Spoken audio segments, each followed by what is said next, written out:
অবশেষে ছেড়ে দিলাম বাড়ি। আসলে কি কারণে বাড়ি ছেড়তে হলো তো ভিডিওর সঙ্গে তখন দেখতে পাবেন।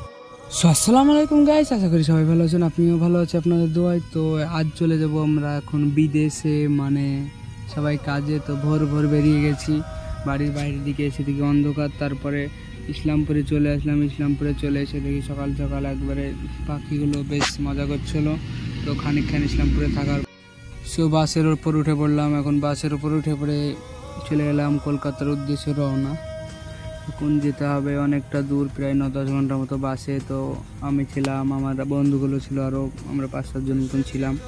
সবাই মিলে চলে আসি বাইরে। সো নাইস ওয়েদার দেখতে দেখতে চলে গেলাম বাইরে যাওয়ার উদ্দেশ্যে সবাই।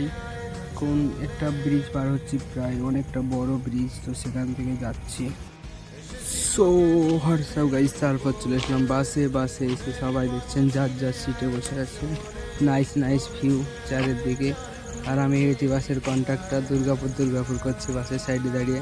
আর এই ছিল বাসের ভিউ। তো আজকের মতো এখানে মিলবাগ শেষ, আবার একটা দেখা হচ্ছে ওখানে গিয়ে।